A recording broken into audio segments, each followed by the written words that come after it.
Assalamualaikum warahmatullahi wabarakatuh. Saya Siti Saadah, mahasiswa Institut Bisnis Muhammadiyah Bekasi, program studi manajemen semester 6. Tujuan saya membuat video ini untuk memenuhi tugas dari mata kuliah bank dan lembaga keuangan lainnya. Dengan 7 topik pembahasan.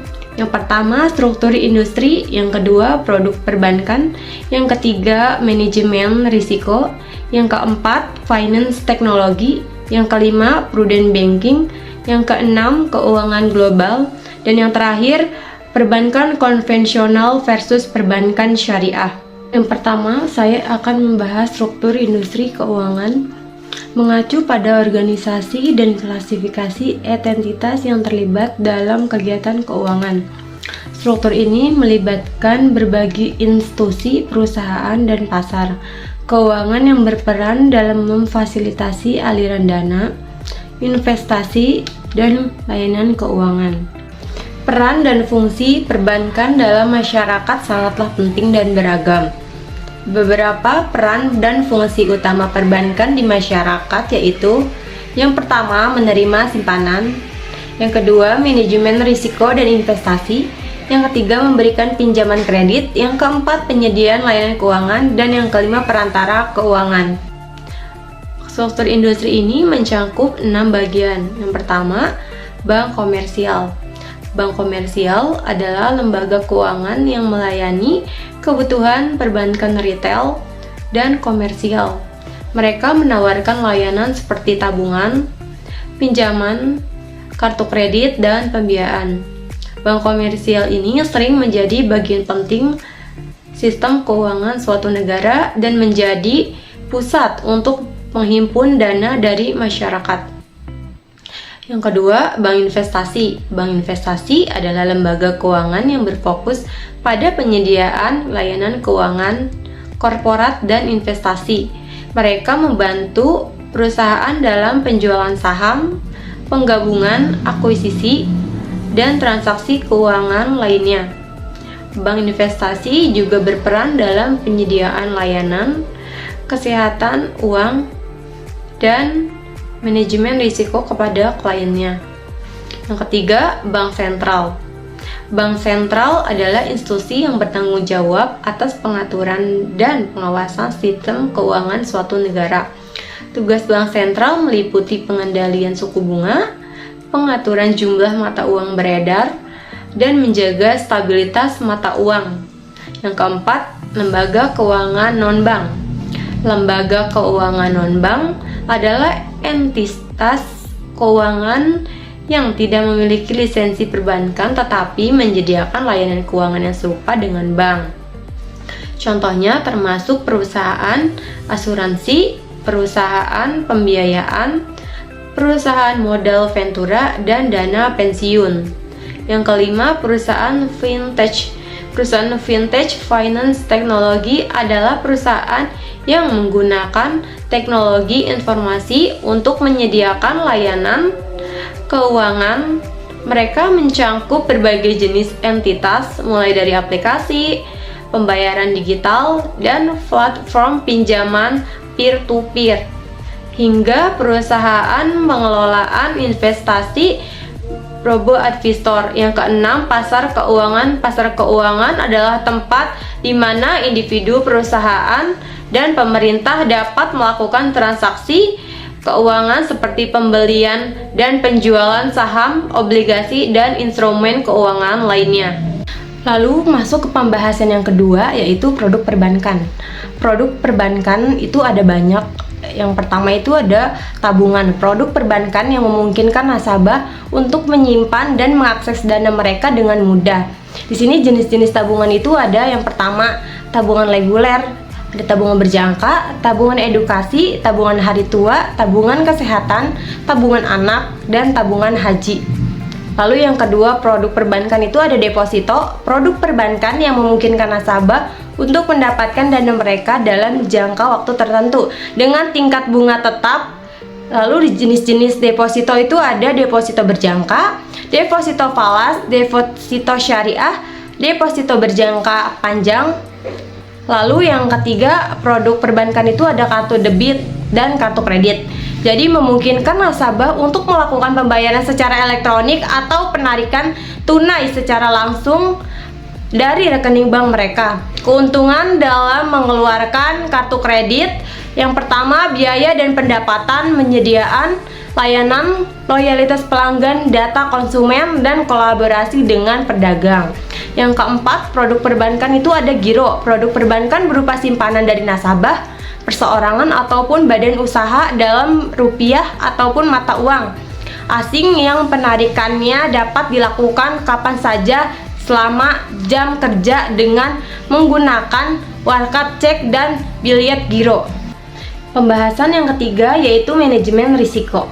Manajemen risiko adalah proses identifikasi, evaluasi, dan pengendalian risiko yang ada dalam suatu organisasi. Kegiatan tujuan utamanya manajemen risiko adalah untuk mengidentifikasi potensi risiko yang dapat mempengaruhi pencapaian tujuan dari organisasi, mengukur dampak dan kemungkinan terjadi risiko tersebut, serta mengambil tindakan yang sesuai untuk mengurangi risiko atau pengelola risiko tersebut dengan efektif. Strategi manajemen risiko. Manajemen risiko yang digunakan oleh perbankan dapat bervariasi tergantung pada profil risiko, tujuan bisnis, dan kondisi pasar. Strategi yang paling sering digunakan oleh perbankan untuk mengelola risiko secara efektif yaitu yang pertama, diversifikasi portofolio, pengukuran risiko, pengelolaan risiko kredit, hedging dan pengelolaan risiko pasar, pemantauan likuiditas, pengendalian risiko operasional, pengelolaan risiko reputasi, dan pemantauan pelaporan risiko. Area terkait manajemen risiko yaitu yang pertama, risiko kredit, risiko pasar. Pembahasan yang keempat ada finance technology, sering juga disebut dengan fintech, mengacu pada inovasi yang teknologi yang digunakan dalam industri keuangan untuk menyediakan layanan keuangan secara lebih cepat dan terjangkau. Fintech mengintegrasikan teknologi informasi dan komunikasi dengan efektivitas keuangan untuk mengubah cara orang berinteraksi dengan keuangan, baik itu dalam hal pembayaran, pinjaman, investasi, atau manajemen keuangan pribadi. Dampak positif fintech yaitu fintech telah memiliki dampak yang signifikan terhadap industri keuangan tradisional dengan membawa sejumlah perubahan dan tantangan baru. Dampak utama tradisional yaitu meliputi distribusi model tradisional, peningkatan inovasi produk dan layanan, penyediaan proses dan pengalaman pelanggan, meningkatkan akses keuangan. Lalu dampak negatifnya, meskipun fintech membawa banyak keuntungan dan inovasi, ada beberapa dampak negatifnya yang juga perlu diperhatikan dalam konteks industri perbankan, yaitu yang pertama, kecemasan akan keamanan dan privasi data. Yang kedua itu ketidaksetaraan akses. Yang ketiga, kepastian regulasi. Pembahasan yang kelima yaitu prudent banking. Regulasi perbankan biasanya mencangkup prinsip-prinsip prudensial yang bertujuan untuk memastikan bahwa bank mengelola risiko dengan kehati-hatian dan bertanggung jawab. Ini termasuk prinsip kecukupan modal, likuiditas yang memadai, manajemen risiko yang efektif, dan pengawasan yang ketat terhadap kegiatan operasional bank. Pembahasan yang keenam yaitu keuangan global. Keuangan global merujuk pada segala efektivitas keuangan yang terjadi di tingkat internasional atau lintas batas negara, mencangkup segala hal yang berkaitan dengan aliran uang, investasi, perdagangan, dan kegiatan keuangan lainnya yang melintas batas-batas nasional. Pasar keuangan, di mana instrumen keuangan seperti saham, obligasi, dan derivatif diperdagangkan secara internasional. Saham, obligasi, dan derivatif adalah instrumen keuangan yang digunakan untuk investasi dan perdagangan. Pasar keuangan global meliputi saham, derivatif, obligasi. Yang pertama itu saham. Saham mewakili kepemilikan sebagian dari sebuah perusahaan. Saat seorang membeli saham suatu perusahaan mereka menjadi pemegang saham dan memiliki bagian dari perusahaan tersebut. Pemegang saham memiliki hak atas keuntungan perusahaan, dividen, dan hak suara dalam keputusan perusahaan. Yang kedua, derivatif. Derivatif adalah instrumen keuangan yang nilainya berasal dari aset lain yang disebut aset dasar.